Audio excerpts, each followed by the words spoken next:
Welcome to CMO Confidential, the podcast that takes you inside the drama, decisions, and choices that go with being the head of marketing. Hosted by five-time CMO Mike Linton. Welcome, marketers, advertisers, and those who love them to Chief Marketing Officer Confidential. CMO Confidential is a program that takes you inside the drama, the decisions, and the politics that go with being the head of marketing at any company in what is one of the most scrutinized jobs in the executive suite.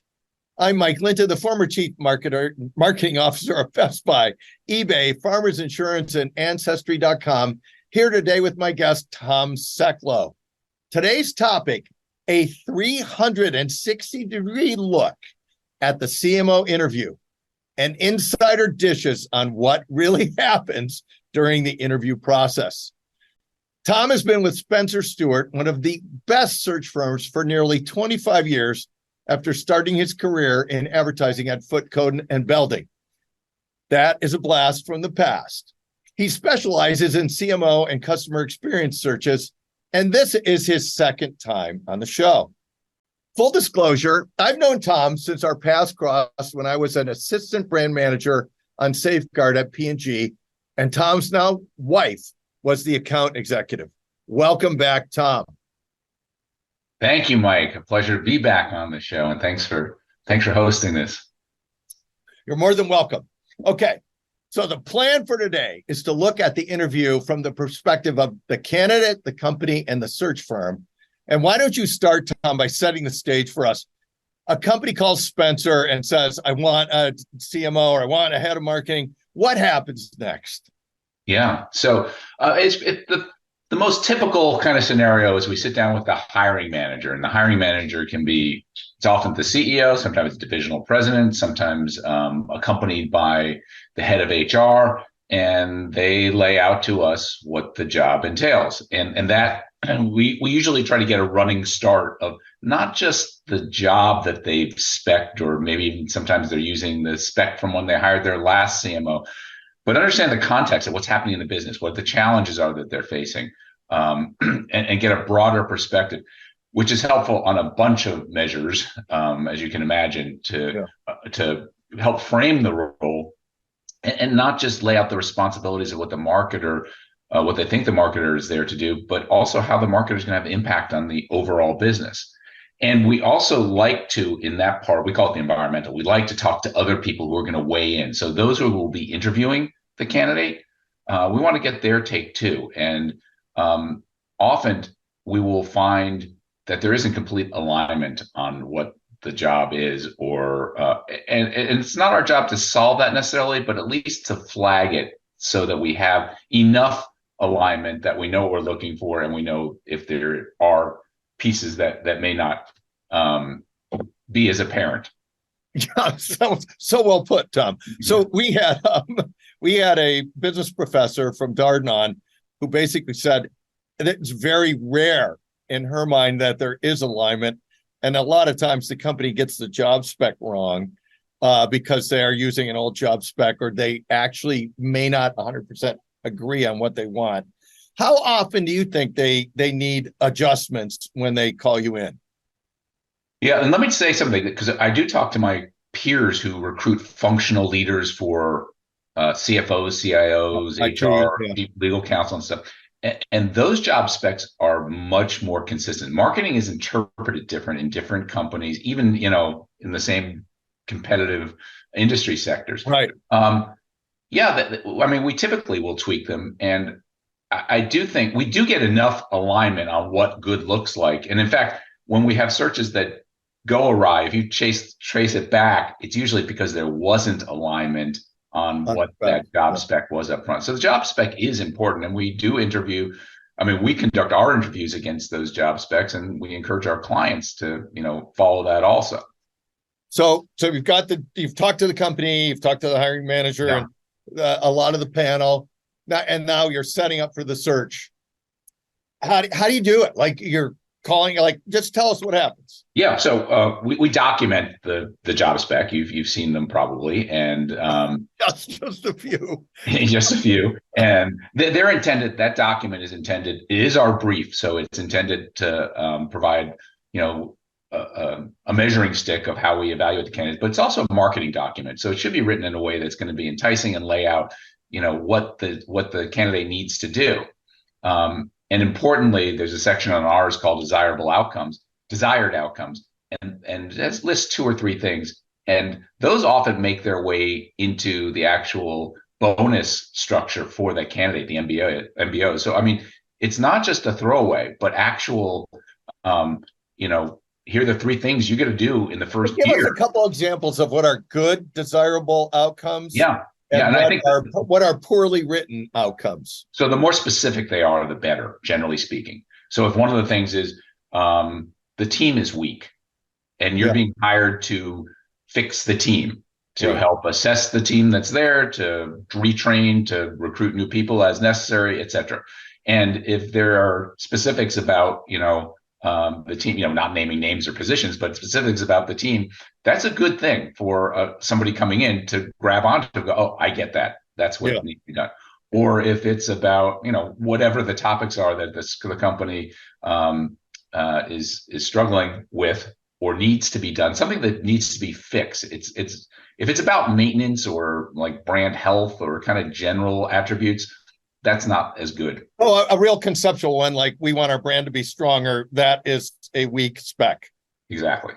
Okay, helpful. Thanks. So now, what are you doing now? Are you calling a bunch of candidates and running them by the company, or you're serving? Not yet. So we get the spec done. We all agree on the spec. Yes, that's what we want to do. We usually start off by doing an exercise of a long list. So this is a bunch of names, usually a couple of dozen names of people, profiles, most of whom we know, but not always, and we try to test our client on that to see kind of how far we can stretch in different directions. And this is before you've called any of them, right? Correct. You're anonymously putting. Correct. This is still part of getting alignment. Yeah. Okay. And very often we'll know a number of the people on the list would probably be interested in such a job. And then we have some people on there that may stretch. And a lot of things come out in doing this exercise that didn't come up during the environmental discussions. Things about, we call unconscious bias, but if somebody has an MBA, where they went to school, what their first jobs were, how large the team was that they managed never was an issue. Now it's questionable, or whatever. But a bunch of things come up inevitably in those discussions. Biases about companies. This person worked at that company. I don't respect that company. Or can you imagine the press release if we hired somebody from our direct competitor and they're going to come in here and show us how to do things, sort of thing. But a lot of things emerge in those conversations. And sometimes a company will have partnerships with other companies that they don't really recognize until they see the name on a list. Oh, we can't recruit from that company because they're a partner to us. Or they're like our biggest vendor, or they're our biggest vendor, partner. Yes. Precisely. Okay. So that comes up. And then once we get, agreement on that, and often we'll hear from them, oh gosh, I really like these sorts of profiles or these particular people. We've got our direction set and we go into the market. Usually it takes about 2 to 3 weeks before a client starts seeing candidates from the time that we start an assignment. And so after you do this thing where you say, all right, I've anonymized these names and I put them out, and now I understand a little more finely what the company is looking for, then I start reaching out to people, or am I already reaching out to people kind of that I'm certain are going to be in the game? Well, so, we're constantly in the market. So, and it's a fluid market out there. So people are writing in or calling us about, hey, I'm foreseeing my company's about to be sold, or I just got reorganized out of a job, or I need to move, I got divorced, whatever. People are constantly changing. So, we're working parallel to knowing who's in the market and whatever. And the names are not anonymized, by the way. We talk when we do this long list with the client, we're identifying people. It's an exercise. Right. We haven't reached out to them. In some cases, we'll know somebody's very likely to be interested. Anyway, at that point, we go out into the marketplace. We are talking to people, and we're getting their interest in the role. And once somebody has raised their hand, we will interview them and go into depth about how they match up against a position spec. And so you would say Like I could have been on a long list, and you'd say, "This is Mike Linton. He's a sample of what we're looking at. It comes out of consumer goods as Right. done retail or something, and here's so and so from this." And then you start reaching out, or you may know somebody's in the market. And then how many people do you talk to in the beginning? Like Yeah. because you could call hundreds, right? Yeah, it depends on what the search is. I mean, if it's a very large CMO role, there are going to be fewer people who are going to be qualified just in terms of having managed the size of the budget, the size of the team, et cetera. And they're probably better known to us also because Right. we've done similar searches. So in a search like that, probably fewer people. If it is, a company that is either early stage or in a remote location, the numbers of people are going to be greater. A typical search for us is we end up presenting probably 4 to 7 candidates, something like that. Yeah. Which is enough to have context of what good looks like for our clients and give them choices. But it's not so many. When you start getting past like 7 or 8, the search will take a much longer time. And this may sound obvious, but what drives the timing for a search is the number of candidates that we present and the number of interviews that they go through with our clients. So if a client has a panel of 6 or 7 people, the actual scheduling time is a bear. Yeah, if you got 8 candidates and 8, you're talking months just to get through the interview process. It's a lot of permutations. So meanwhile, back at the hiring company, you've got these candidates coming. We'll talk about how the candidate should handle him or herself as they go through this. But the company is absorbing these, and you give them the 7 names, and they say, "I want to talk to these 3 first, and park Tom in the back," or what happens? Yeah. So the other thing I mentioned is a fluid market. So when we start presenting candidates, we don't have everybody lined up chronologically. You're going to meet these. Sometimes we're able to do that, but for most of the time we're not. We can get people in there 2 or 3 early on. Sometimes when we're getting briefed on an assignment, sometimes we'll say, "Hey, we know somebody who's fantastic that lines up against this. They're about to get an offer on something else. If you want to see them, they're going to go off the market, but there's a window here if you want to see them." And our clients often will say, "Yeah," or sometimes they'll say, "No, we want to see it in context of other candidates that we'd be able to land, on kind of similar timing." And sometimes that's driven by their own needs. A lot of the searches we do are confidential. There's an incumbent in place. Right. And we have to do these under NDA, which slows things down because we have to go back and forth on getting an NDA signed, et cetera. And sometimes there's a vacancy in the role, which is more urgent. Sometimes a company is working toward getting the new hire on in time for a sales meeting or a new product launch. Those kind of variables will drive the timing part of it. But go ahead. To answer your question, once they start seeing candidates, the process can get drawn out, and for a variety of reasons. And a lot of our searches, I don't know what the percentage is, a lot of them, they're internal candidates as well. The client says, "Hey, I want you to benchmark this person the same way you're looking at all the external candidates and evaluate them and tell us how good our own." That adds a degree of difficulty, does it not? It does. It absolutely does. So if I'm an external candidate, am I advantaged of being early or late in the process? How should I? And then I get a call from Spencer. What should I do and what shouldn't I do? Yeah, I think as a candidate, you want to go in kind of in context with the other candidates. So you don't want to be an outlier on either end of it. So you'd be in the middle if you could. Yeah, yes. But and we try to group them as best we can to give everyone sort of equal footing, but that's difficult to do just because of all the variables we talked about. But if somebody's going in on Monday and the next candidate's going on Wednesday, that's not really a disadvantage. But if I come in this week and then the next slate is 2 weeks later, that is a disadvantage, kind of. It can be, yes. Got it. That's helpful. It can be. I mean, it's like when you look at when you're selecting new copy from your creative partners. I mean, the recency effect, it does have an impact. I do think. And Okay. I do think there are also things that candidates can do, which I'll talk about in a second, or I can talk about it now. I'll talk about it right now. Okay.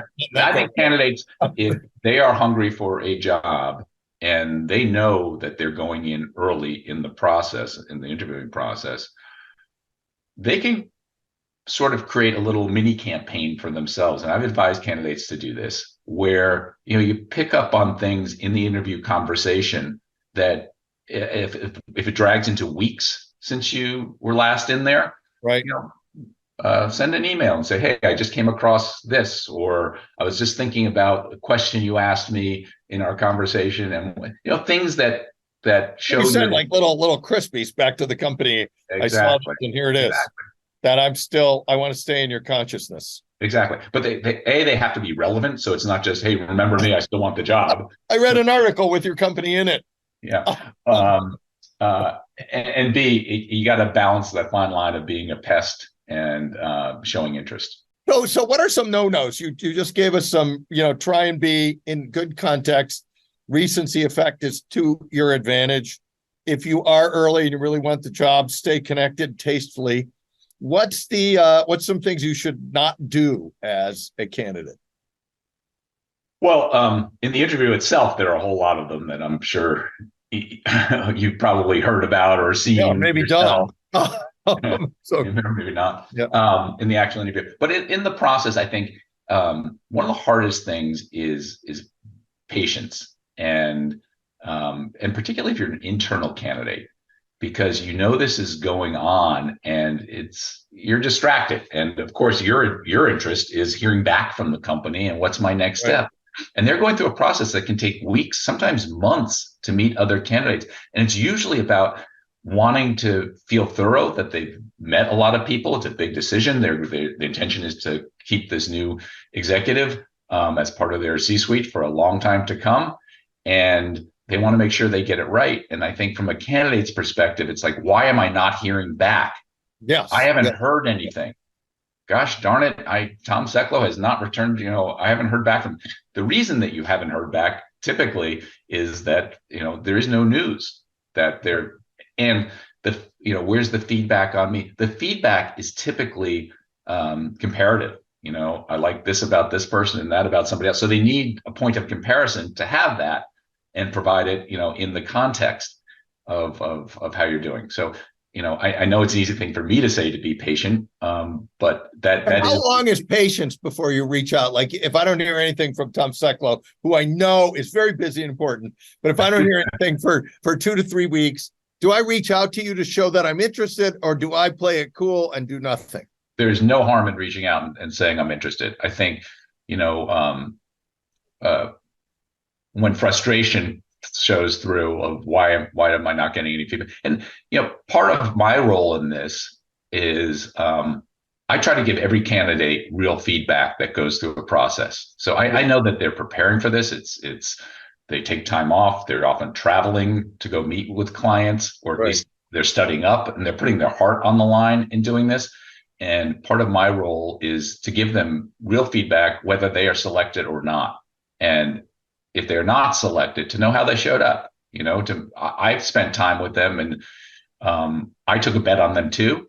So it's important for me, and I want to know if I'm going to present this person again, that I learn, at least through my client's eyes, how they showed up in this, and to give real feedback to the candidates of, here's how you did, and not just say, oh, it wasn't a cultural fit, because I think that's like, we want the brand to be strong. Yeah. But if somebody goes to an interview and they're talking too much, which is probably the number one thing that I do hear back on candidates who are not successful, I tell them, you talk too much.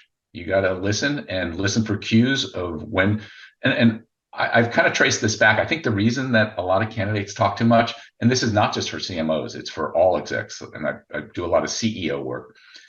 They're under the impression that they want to be able to sell their accomplishments. And as I've already described the process to you, they're sort of pre-sold by the time they get there. So the client is really interested in digging in and understanding content and how they're going to feel in their organization. And, they want it to be more of a give and take. It's not a sales pitch per se for the candidate to wind up and tell them about, how they stole 3 points of share from whatever. I increased our search word buying efficiency. So you're a finalist. Do you know you're a finalist? Like, do you tell everybody like there's 3 finalists or 2 finalists, or you're the number one slot because you've got to be running at slate, right? Yeah, I let people know where they are to some extent. I'll say, hey, there are 3 other people who are still involved in the process. I want you to know that. And I need to know also from the candidate if they're actively looking and engaged in other searches. I need to manage a process with my clients. So I need to say, hey, are you far along on other things? You don't have to share with me if it's confidential or you don't want to, but just let me know where you stand in that. So I'm not surprised. And a lot of the time, candidates will signal to me, yeah, I've got 2 other things going on. There's one that's much more interesting to me. So I'm still interested in this, but I don't know if I'm going to get the other job. And,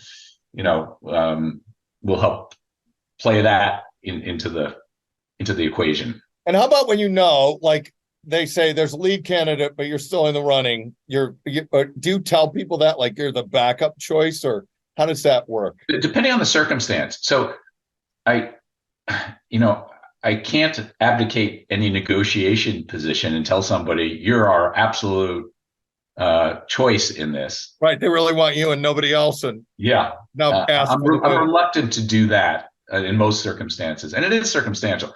But if somebody tells me, hey, you know what, I'm looking at 2 things right now. They're about on equal footing. I could see myself doing either of them. And I know that they're a runner-up on our search. I will let them know that, hey, my client's giving priority to another candidate in this. I'm not sure we'll get an offer out, or I'm not sure the offer will be accepted, but I want you to be able to have that information while you're making your decision too. And am I, as a candidate, should I ask you that question directly, or should I let you come to me with it? And will all search firms do the same thing with it? I can't answer the last part of your question, but I have no problem. I appreciate it when someone, I appreciate when someone is open with me about it, and I'll tell them, what I can. But it's, I think we're both being a little bit cagey there. I'm as open as I can about where they stand in the process. Yeah. I won't tell them any specifics about other candidates. A lot of candidates will ask me that, does this person, am I competing against somebody who's got this sort of background or that sort of background? That's not going to you can't do that. I can't. It's not really helpful for them anyway. Also, you can't do anything about it. Exactly. I'm not going to go back and get a degree from a different school. Exactly. I guess I could, but I'm not going to. So tell us the funniest recruiting story you could tell on the air. Well, so, we're dealing with a lot of personal situations and careers and moving people and things like that. So there are a lot of things that happen that seem funny at the time, but they're kind of personal. But I can share a story that one of the things that happens a lot of the time, and most times actually, before somebody goes to meet with a client organization in person, they'll ask about wardrobe. What should I wear? How do they dress? Exactly. Men and women. They both want to know how's the rest of the organization dress. And my typical advice is to be a little dressier than the client organization. I'll describe how the client dresses. So, if it's farmers, the guys wear plaid shirts for the most part, and you want to look. You shouldn't wear a suit and tie to that kind of organization, and you want to I think carry yourself so that they could see you in their environment, but be a little dressier than they. Yeah. And then that makes sense to most people. I had one not that long ago where the client called me the next day and said, gave me some feedback on the candidate, said, we're not sure we want to go forward with her. She had overwhelming amount of fragrance on. And I would never have thought to think about the fragrance. And the hiring manager had a real aversion to her. She had very sensitive olfactory senses. And anyway. I do remember interviewing at eBay the first time, and I wore a tie, and I made it past that interview, obviously, but they said, if you wear a tie the next time, we're going to cut that off. And, yeah. So I think there's something there. You don't want to look like you're from another time zone. Exactly. So wrap up. We're almost out of time. So wrap up the session with some practical advice for our listeners that we haven't talked about so far. Yeah. So we didn't talk about the interview itself very much. And all right, let's do that. Okay. So, well, a few things. If you're looking for a job, I think it's important when you contact recruiters or your network to have a real good understanding of yourself. And if you're a marketer, think of yourself as a brand. Actually, if you're not a marketer, think of yourself as a brand. It's not that you want a job. It's that you want a career choice, and you have to define what those parameters are. And it's,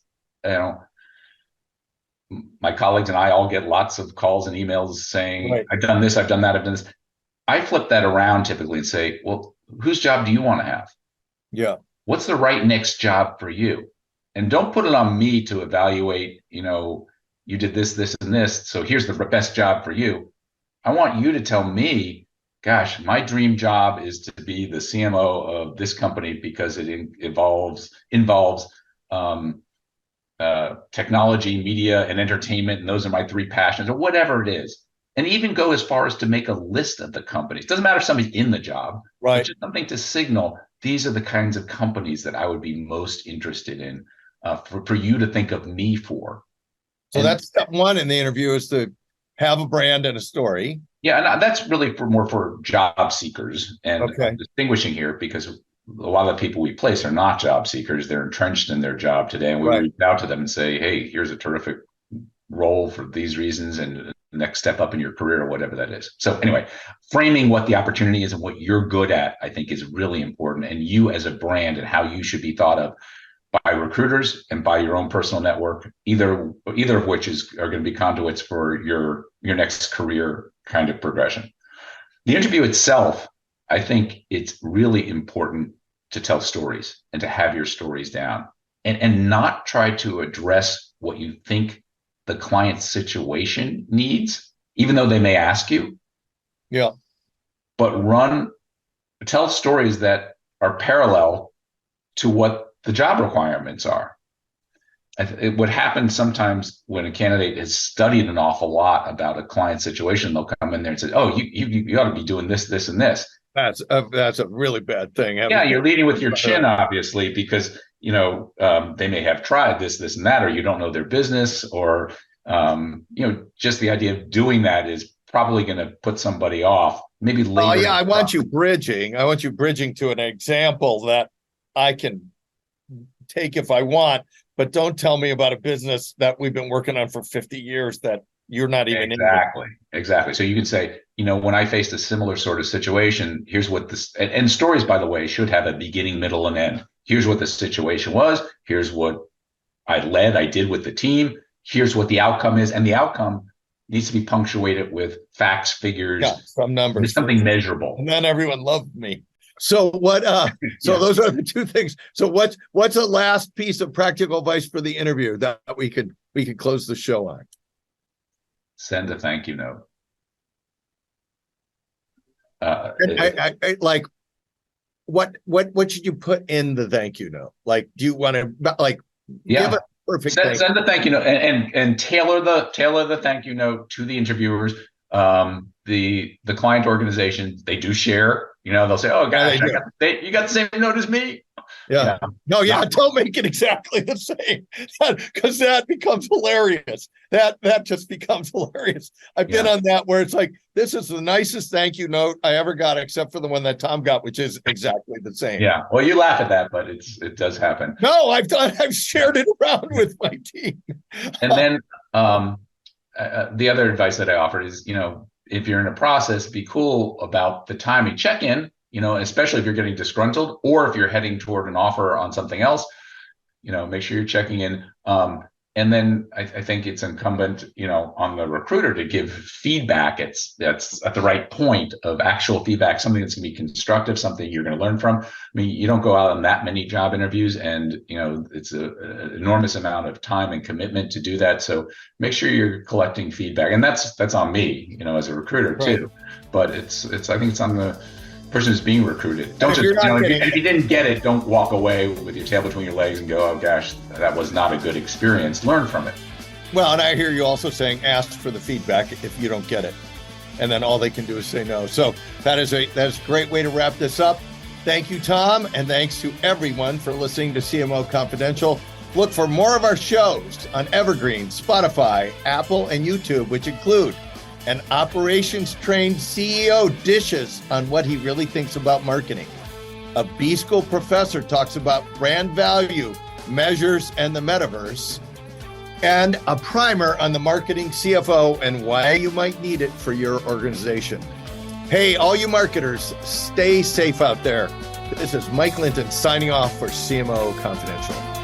Today's episode of CMO Confidential is brought to you by CMOcoaches.com. Are you a current or aspiring chief marketing officer looking to take your career to the next level? You should work with a CMO coach. CMO coaches are former CMOs who are nationally certified coaches. So whether you want to improve your leadership skills, develop your team, or drive better business results, we have the experience and expertise to help you succeed. To learn more, visit us at CMOcoaches.com.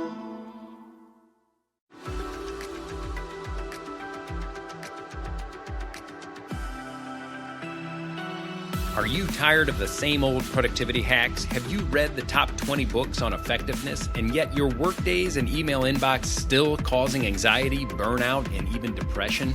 Ready to learn the latest in brain-based modalities, techniques, and technologies to optimize your success and well-being? Welcome to the Focus to Evolve podcast, where we'll illuminate your path to spacious productivity and balanced thriving. Each week, we dive into deeply insightful and immediately impactful methods to help you become highly effective while promoting health, profitability, and well-being. Say goodbye to the trance of busyness and hello to your highest potential. It's time to discover a new way of accelerating your mission, growth, and purpose. Join us on the Focus to Evolve podcast and get ready to live your most joyful, productive, and fulfilling life.